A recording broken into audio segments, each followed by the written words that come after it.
하나님의 말씀을 함께 나누려고 합니다. 사람들은 이 시대를 상실한 시대라는 표현을 하기도 합니다. 심리학자 엘리자베스 퀴블러 로스라고 하는 사람이 사람의 마음이 큰 상실을 경험할 때는 6가지의 단계를 거친다 이렇게 말했는데, 첫 번째 단계가 분노입니다. 아니 부정입니다. 나한테는 아니야, 이거 꿈이야 라고 부정하는 거죠. 그래서 자기에게 일어난 일을 부정하는 단계가 첫 번째 단계다. 두 번째 단계가 분노의 단계라는 거예요. 왜 하필 나한테 이런 일이 일어나지? 왜 나야? 라고 분노하게 된다는 겁니다.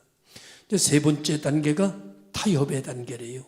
그래서 그 일어난 일과 타협하게 되고, 내게 이런 일이 일어난 것은 내가 이렇게 했기 때문에 일어난 것 같구나 라고 타협하는. 그 다음에 네 번째 단계가 타협하고 나면 우울해지게 되고 절망하게 되고 그때 울게 되고 그때 통곡하게 되고 몸부림치게 되는 단계, 우울해지는 단계. 그 다음에 다섯 번째 단계가 이제 받아들이는 수용의 단계라고 그렇게 말합니다. 이 단계는 우리가 일반적으로 사랑하는 사람이 세상을 떠났을 때 혹은 잃어버렸을 때 이 5가지의 단계가 찾아온다는 거고요. 자기가 가졌던 꿈이 무너졌을 때 이 5단계를 경험하게 된다고 그럽니다. 혹은 실패를 경험했을 때도 이 5단계를 경험한다고 그래요. 이것이 우리들에게 나타나는 정신적인 여정이다 이렇게 그 학자는 이야기하더라고요. 오늘 본문에 엠마오로 내려가는 두 제자는 바로 이런 상실한 심령을 고스란히 우리들에게 보여주고 있습니다. 그들은 주님을 따르는 제자들이었고 주님에게 모든 꿈을 걸었습니다. 그 꿈은 자기의 인생의 전부였지요. 그리고 예수님이 행하시는 기적과 이적과 표적을 볼 때마다 내 꿈은 곧 이루어질 거라고 생각했고 꿈의 성취가 점점점 가까이 이루어져 가고 있다고 생각을 했습니다. 그래서 제자들은 그 꿈이 이루어져 가는 것을 알고 주님, 만약에 왕이 되시면 내가 좌정승, 내가 우정승 시켜주십시오 라고 하는 요청을 드릴 뿐만 아니라 그 부모들도 찾아와서 그 요청을 할 정도로 그들의 꿈은 예수 안에 집착되어져 있고 예수님을 중심으로 자기 인생을 꿈꾸고 있었던 상태입니다. 그런데 그들은 예수님께서 맥없이 빌라도의 심판을 받고 갈보리 산상에서 그렇게 맥없이 십자가에 죽을 줄은 상상도 하지 못했습니다. 그래서 그들은 십자가에 주님이 죽는 것을 목격하면서 자기의 자신의 꿈도 자기 인생도 주님의 죽음과 함께 무너져 내리게 된 것이죠. 그 꿈과 자기들의 인생이 무너지면서 그들은 무슨 감정에 사로잡혔는가 하면은 상실된 감정에 사로잡혀지게 되고, 아까 이야기한 것처럼 이 5단계의 과정을 그들도 똑같이 겪게 되었다고 볼 수 있습니다. 그래서 그들에게는 희망이 사라져버리고 말았죠. 꿈도 사라져버리고 말았습니다. 그 이후에 그들은 부활하신 예수님의 소식을 들었음에도 불구하고 그들의 마음은 추스릴 수가 없었습니다. 왜냐고 하면 이미 그들의 마음은 추스릴 수 있는 상황이 아니었어요. 왜냐하면 무너져 버린 상태였기 때문에, 절망감에 사로잡혀 버린 상태였기 때문에 자기 인생을 다시 복원시킬 수 있는 능력이 단 1도 남아있지 않는 상태, 이 상태를 우리는 일컬어 절망이라고 부릅니다. 그들은 절망하고 있었습니다. 그래서 예수님의 부활의 소식이 그들을 일으켜낼 수 있는 능력이 되지를 못했다고 보는 거죠. 이것은 오늘 우리가 살아가는 우리들에게도 모두의 이야기이기도 합니다. 대상과 사건은 다르지만 이 5단계의 무너지는 단계를 경험을 하면서 우리도 살아가게 되죠. 부활절 지났지만 여전히 마음이 무거운 사람들, 그리고 상실 속에 있는 이들에게 오늘 예수 그리스도의 사랑의 속성은 어떻게 나타나는 것인가? 엠마오에게 나타난 두 제자를 통해서 오늘 하나님께서는 우리들의 절망 속에 찾아오셔서 이 시간에 말씀하신다, 이렇게 믿습니다. 이제 이런 상실을 경험한 사람들은 어떻게 행동하는가 하면은 이 상실된 감정과 상실된 사건, 상실된 관계 속에서 거리두기를 시작합니다. 거리두기를 하지 않으면 살아갈 수가 없으니까 거리두기를 시작하죠. 그래서 엠마오로 가는 제자들은 예루살렘으로부터 절망을 경험한 장소로부터 거리두기를 시작을 하는 거죠. 그래서 장소를 떠납니다. 그래서 예루살렘을 떠나서 엠마오로 내려가는 거죠. 그 자리에 있으면 자꾸 생각나니까, 그 자리에서는 자꾸 고통스러우니까 자리를 일단 벗어나야 되겠다. 그래서 두 제자는 엠마오로 내려가는 겁니다. 거리두기 시작입니다. 그리고 그 자리에 있으면은 절망을 경험한 사람들과 자꾸 얼굴을 보잖아요. 그 제자들과 자꾸 말해야 되잖아요. 그러니까 사람과의 관계의 거리두기를 시작을 하는 거죠. 일단 안 봐야 되니까. 그래서 제자들을 떠나 엠마오로 내려가기 시작이 된 겁니다. 이런 일들을 하게 되는 것은 철저하게 자기 중심, 자기 자신을 보호하려고 하는 그런 마음으로부터의 출발이다. 그래서 철학자 까미라고 하는 사람은 이런 관계를 이렇게 얘기하더라고요. 부조리한 삶에서 인간은 도피하거나 직면한다. 다시 말하면 힘든 자리에서 사람은 떠나기를 원한다, 그런 말이죠. 여러분들도 살아가면서 정말 힘들고 인간의 한계에 부딪히게 되면 그 자리를 떠나고 싶을 때가 많잖아요. 그 직업도 바꾸기를 원하고, 그래서 많은 사람들이 이사하기도 하고 직업을 바꿔보기도 하고, 이런 일들이 다 이런 현상에서 일어나는 일들이다, 이렇게 이해를 하시면 될 걸로 믿습니다. 그래서 제자들이 이 자리를 도피하고 있습니다. 떠나버리고 있습니다. 관계의 거리두기, 장소의 거리두기, 심정의 거리두기를 시작을 하고 있는 것이죠. 그런데 이들이 그 거리두기를 하면서 절망하면서 무너진 상태로 엠마오로 내려가는데, 그들이 무너져서 걸어가는 그 거리에 누가 찾아오시는가 하면은 예수 그리스도가 그들을 찾아오십니다. 여러분, 우리는 우리가 예수 그리스도를 찾아가는 걸로 생각합니다. 그러나 무너진 인생은 누구를 찾아갈 수 있는 능력이 못 됩니다. 어떤 도움을 요청하는 것도 무너지기 전에 가능한 것이지, 무너지고 나면 도와주세요라고 하는 말도 할 능력조차도 우리들에게 남아있지 않습니다. 그러면 사람은 어떻게 됩니까? 사람은 인생이 끝나게 되는 거죠. 그런데 하나님이 택한 사람, 하나님의 자녀 삼은 사람들도 똑같은 이런 인생의 경험을 하게 됩니다. 그런데 다른 게 있습니다. 주님께서 무너진 그 자리에 찾아오신다는 겁니다. 주님이 찾아오시는 겁니다. 내가 주님에게 말하는 것이 아니라 주님이 찾아오셔서 내게 말을 걸으신다는 겁니다. 그러면서 주님의 능력으로, 내 능력이 아닌 주님의 능력으로, 내 말이 아닌 주님의 말로 나를 회복시키시는 역사를 오늘 엠마오의 두 제자를 통해서 우리들에게 보여주시고 계시는 것이다 라고 하는 거죠. 그래서 예수님은 그들의 낙심적인 대화 속에 찾아오셔서 관여하십니다.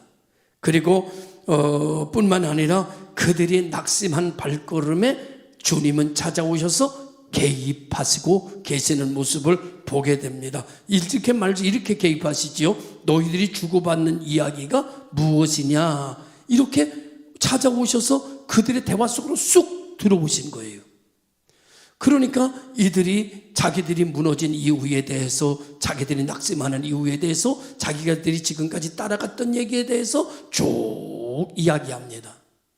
오늘 그들이 하는 이야기에 예수님께서는 어떻게 하시는가 하면은 공감을 표현하시고 그들이 하는 이야기에 경청하시는 모습을 보여줍니다. 여러분, 사람은요, 아플 때 자기 얘기를 들어주기만 해도 위로가 되고요, 힘들 때 자기 얘기를 경청해 주기만 해도 다시 일어날 수 있는 복원의 힘을 갖게 된다고 볼 수 있어요. 이런 것들이 정말 경청, 공감, 이런 것들이 상담학에서 이야기하는 가장 기초적이고 가장 가치적인 단어들이 공감력, 상담하는 이들은 경청해야 된다, 이런 이야기를 하게 되는 거죠. 오늘 여러분들이 하나님의 말씀에 경청하시면 하나님의 말씀이 여러분에게 들어가서 여러분을 치유하고 여러분에게 왕노릇하여 여러분을 이끄시는 역사가 일어나게 하는 것, 이것이 공감입니다. 하나님의 말씀에 여러분이 공감한다면, 하나님의 말씀에 여러분이 경청한다면, 그러면 하나님의 말씀이 여러분을 일으켜 세우는 역사가 일어나게 될 줄로 믿어요. 근데 내가 시작한 것이 아니라 하나님이 시작하신 겁니다. 나는 무너졌기에 하나님의 이름을 부를 수 있는 저 힘조차도 단 하나도 남아있지 않은 나에게 누가 찾아와요? 예수님이 찾아오십니다. 이것이 예수님의 사랑의 속성이라는 얘기예요. 예수님은 이런 분이에요. 예수 사랑은요, 자기를 떠나는 사람을, 자기 사람 자기를 떠나는 사람을, 그래 네가 내 제자냐? 그것도 못 견디고 떠나? 이건 사람의 사랑의 속성이에요. 그런데 예수님의 사랑의 속성은 찾아가시는 거예요. 끝까지 책임지시는 거예요. 끝까지 건지시는 거예요. 이것이 예수의 사랑의 속성이더라는 거죠. 그래서 갈릴리로 돌아가가지고 고기 잡는 베드로에게도 찾아가셔서 말씀하시잖아요. 내가 나를 사랑하느냐? 이 말은 무슨 말씀이라고 그랬어요? 나는 너를 지금도 사랑한다. 네가 나를 3번 부인했지만, 그리고 내가 부활한 너를 만났지만, 너는 갈릴리로 떠나와 제자들과 함께 이 시간 고기를 잡고 있지만, 그래도 나는 아직 너를 사랑해 라는 고백이 담겨져 있는 거예요. 이면적인 데는 내가 너를 사랑한다 하는 게 이면적인 데서 들려오는 소리예요. 겉표면적인 데서 들려오는 것은 내가 나를 사랑하느냐의 물음이에요. 오늘 엠마오로 내려가는 제자들에게도 똑같은 거예요. 이들은 낙심했어요. 예수로 인하여 실망했어요. 예수로 인하여 무너졌어요. 그런데 주님께서 개입하셨어요. 찾아오셔서 말씀, 너희들이 하는 얘기가 뭐냐? 그들이 하는 이야기에 주님은 경청하시기를 시작했어요. 사랑하는 성도 여러분, 그들은 말합니다. 이렇게 말했어요. 우리는 이 사람이 이스라엘을 속량할 자라고 믿었습니다. 그리고 우리는 그를 통해서 이 나라가 다시 살기 좋은 나라로 해방된 나라가 될 거라고 꿈꾸며 그를 따랐습니다. 그런데 다 소용없게 돼버렸습니다. 그는 십자가 위에서 맥없이 죽었습니다. 우리의 꿈은 허상이었습니다. 우리는 이미 실패자가 되었습니다. 이런 이야기를 하게 됐겠죠. 다시 말하면 그들은 예수님에 대한 믿음이 왜곡되어 있었어요. 메시아에 대한 기대가 왜곡되어 있었어요. 그들의 믿음은 말씀에 의한 믿음이 아닌 자기 나름대로 생각하는 메시아였고, 자기 나름대로의 꿈을 가지고 만들어낸 메시아였어요. 그들은 예수 그리스도를 따른 것이 아니라 그들은 자기들의 꿈을 따른 거고, 그들은 예수 그리스도를 믿은 것이 아니라 자기들의 희망을 믿은 거예요. 이런 믿음은, 이런 꿈은 속절없이 무너진다는 것을 오늘 우리에게 말씀하고 있는 거예요. 여러분의 믿음은 여러분의 기대 속에 있는, 여러분이 기대가 만들어낸 믿음이라면 여러분은 그것에 대해 철저한 아픔을 경험할 거예요.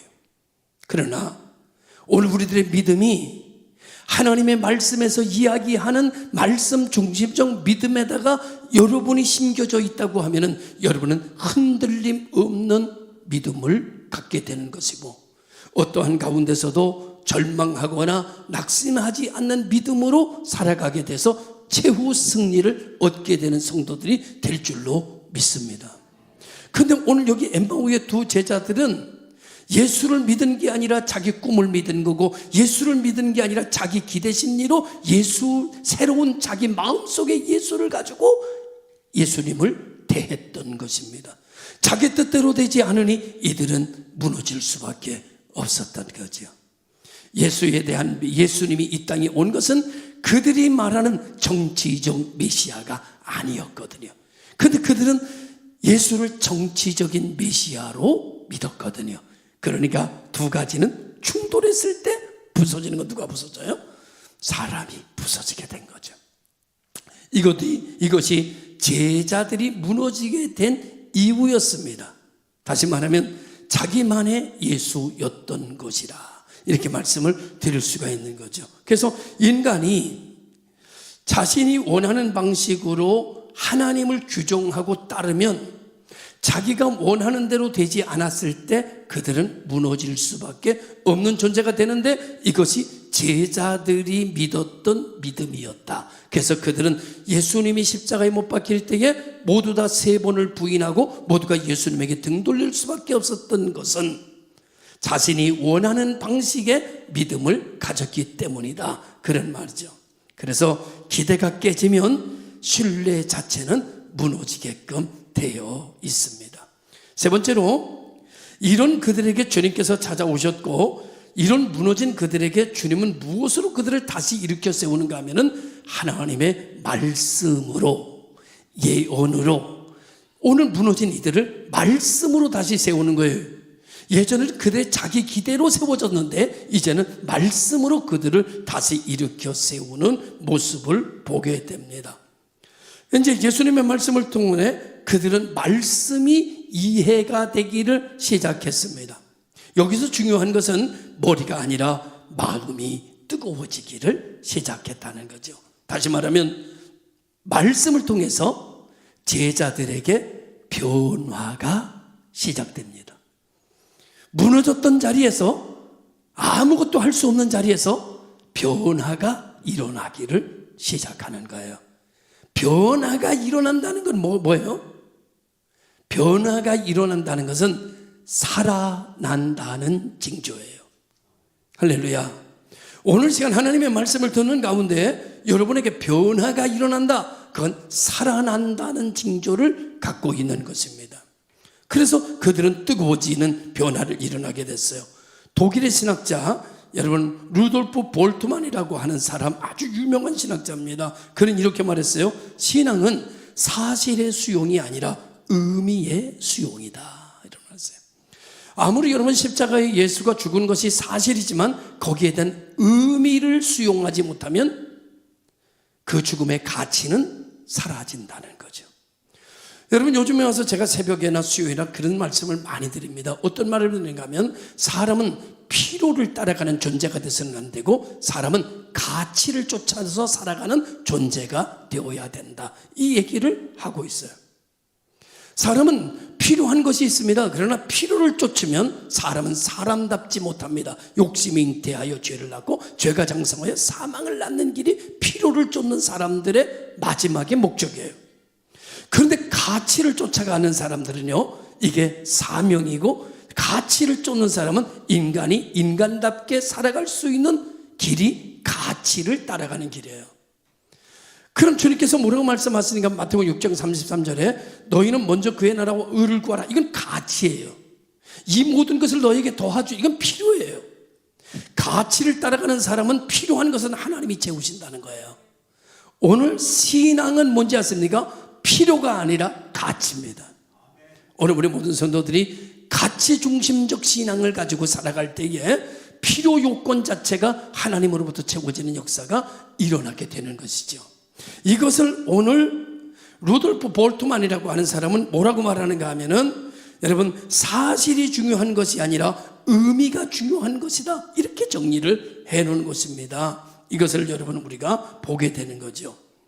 그래서 주님의 십자가라는 고난이 인류를 향한 사랑의 서사임을 저게 인류를 향한 사랑이었거라고 하는 십자가의 의미를 깨닫고 그 의미를 받아들일 때 우리는 하나님의 자녀가 되는 거예요. 그리고 우리는 능력 있는 사람들이 되게 되는 것이죠. 그래서 믿음을 회복하는 과정에서 새로운 해석, 새로운 의미 전달, 새로운 가치. 예전에 내가 보는 십자가는 그냥 형태에 불과한 것이었는데 이제 보는 십자가는 생명을 살리는 가치와 의미로 내게 다가오게 되면 내게 변화가 일어나기를 시작하는 거예요. 그리고 내가 뜨거워지기를 시작하는 거예요. 그러면서 다시 만들어지는 나가 회복이 된 역사가 일어나게 되는 것이라고 말씀을 드렸습니다. 그래서 과거는 다르게 이해할 때 마음이 살아나고 회복이 되는 역사가 일어나게 되는데, 오늘 엠마오로 내려가는 두 제자가 예수님의 말씀을 들을 때에, 그리고 예수님이 떡을 떼서 줄 때에 무너졌던 그들의 마음이 다시 뜨거워지기를 시작했다. 다시 말하면 변화가 일어나기 시작했다. 의미가 달라지기 시작했다. 살아나기 시작했다. 움직이기 시작했다. 에스겔 7장의 마른 뼈가 움직이듯이 말씀을 통해서 그들의 무너진 마음이 움직이기를 시작했다. 할렐루야. 오늘 제가 너무나 어려운 설교를 하나요? 너무 학문적인 설교를 하나요? 여러분 얼굴이 상당히 은혜롭게 보이시네요. 할렐루야. 그래서 네 번째로 오늘 보니까는, 네 번째는 이 떡을 떼는 주님의 사랑, 주님이 떡을 나눠주시면서 보는데 그들의 눈이 밝아졌다 그래요. 그들의 말. 여러분, 마음이 뜨거워지고 눈이 밝아지기 시작했어요. 어떤 사람은 뭐 고기를 먹으니까 눈이 환하다 그러는. 그래서 제자들의 영적인 눈이 다시 열려지기를 시작했다. 뜨여지기를 시작했다. 말씀을 몰랐을 때 그들은 눈이 감겨졌고 그들은 무너졌는데, 말씀의 의미를 깨달았을 때 그들은 마음이 뜨거워지기 시작했고 눈이 다시 열려지기를 시작했다. 이렇게 오늘 성경은 우리에게 기록하고 있습니다. 다시 말하면 말씀과의 관계가 형성이 될 때, 예수님과 공통의 식탁에 앉을 때, 삶을 나눌 때 변화가, 지식으로만 사람이 변화되는 것이 아니라 관계를 통해서 사람은 변화된다. 주님은 이 시간 제자들과 관계를 맺기를 시작하고 계시는 거예요. 여러분, 우리가 오늘 이렇게 몇 년 동안 예수 믿고 같은 교회를 다녀도요, 이렇게 관계가 잘 형성이 안 될 수 있어요. 그거는 뭐냐면은 같이 어디 가서 밥이라도 한 끼 먹으면요 훨씬 관계가 좋아집니다. 그것뿐만 아니라 1박 2일 어디 가서 잠을 같이 자잖아요. 그럼 더 달라집니다. 완전히 한 식구가 되는 거예요. 그렇다고 제가 지금 밥을 사달라는 얘기를 하는 건 아닙니다. 관계 형성 자체가 이렇게 관계를 가질 때에 의미가 달라지게 되고 더 가까워지게 되고 더 새 역사가 일어날 수 있다라는 이야기를 하는 겁니다. 오늘 주님께서는 나타나셔서 그 일을 하시는 거예요. 말씀을 들으시고 말씀을 가르치시고 그리고 같이 떡을 떼시고 교제하는 모습을 통해서 오늘 무너졌던 사람을 일으켜 세우는 모습을 보여주고 계시는 것을 이야기하는 것입니다. 다섯 번째로 그들은 마음이 뜨거워지게 되고 눈이 열려지게 되고 깨달아지게 되고 잃어버렸던 의미를 다시 회복이 되자 그들은 어떤 역사가 일어나는가 하면은 의미를 상실했던 곳으로 다시 올라갑니다. 왜냐하면 십자가가 자기들을 무너지게 했는데 다시 영적으로 변화되고 나고 말씀으로 믿음을 다시 재건시키고 나니까 십자가가 나를 무너지게 하는 게 아니라 십자가가 나를 살리는 것으로 의미가 전환된 거예요. 의미가 전환되니까 십자가가 너무너무 감사하고 십자가가 내 생명보다 귀한 십자가 된 거예요. 그래서 그들은 엠마오로 내려가던 거리에서 다시 예루살렘으로 뛰어 올라가는 사람들이 됐습니다. 그렇게 되니까 발걸음이 어떻게 됐어요? 발걸음이 힘차지. 여러분, 의미가 달라지고 인생의 가치가 변화되고 인생이 살아나면요 뭐가 달라지는가 하면 발걸음 자체가 달라진대요. 여러분, 죽을 사람 발걸음은 얼마 못 살 사람 발걸음 어떤지 아세요? 제가 보여드릴게요. 나이를 많이 먹고 몸이 아파가지고 살 날이 며칠 안 남은 사람은 발걸음이 어떻게 하냐면 이래요. 그죠? 요 사람 한 2주 지나면 이제 갈 거예요. 그리고 한 주간밖에 못 살 사람은 어떤지 아세요? 발걸음을 자기는 움직인다고 생각하는데 몸만 움직이고 발을 못 뛰어. 발을 못 뛰어. 뭘 못 뛰어? 발을 못 뛰어. 그 사람은 일주일 못 살아요. 건강한 사람은요, 어떻게인지 아세요? 발걸음이 이래요. 보폭이 커요. 보폭이 큰 만큼 생명이 연장되는 거래요. 이건 의학자들의 이야기예요. 제가 그 의학자들의 이야기를 듣고 제가 한번 내 보폭은 어떤가? 그래서 보니까 저도요, 보폭이 크지 않더라고요. 이렇게 보니까 이렇게 없더라고. 그래서 그 다음에 보폭을 크게 하려니까 뱁새가 황새 따라가는 것처럼 허리가 아파요. 보폭을 크게 하라. 그리하면 내 생명이 길리라. 건강한 사람은요, 보폭이 넓어요. 그리고 발걸음이 힘차요.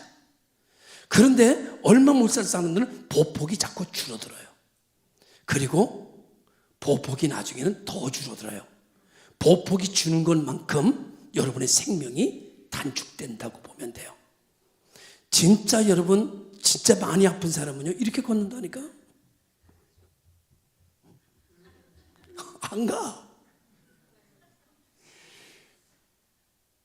그런데 진짜 노인인데도 건강한 사람은요, 발걸음이 힘차.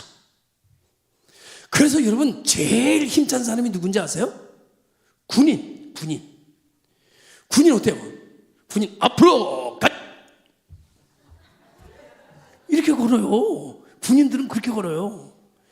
그런데 여러분, 정말 이제 살 날 얼마 안 사람은요, 팔을 흔들지 못해. 이거 주요. 80이 되든 90이 되든요, 여러분 힘차게 생명을 연장시키는 은혜가 여러분에게 있기를 주님의 이름으로 축원합니다. 엠마오로 내려가던 제자들의 발걸음은요, 이랬을 거예요. 에휴, 어떻게 사냐? 그러게 말이야. 괜히 그러게 큰일 났어. 인생 이렇게 걸었을 거예요. 주님 만나고 난데 인생의 가치를 얻고 난 다음에 어떻게 걸었는지 아세요?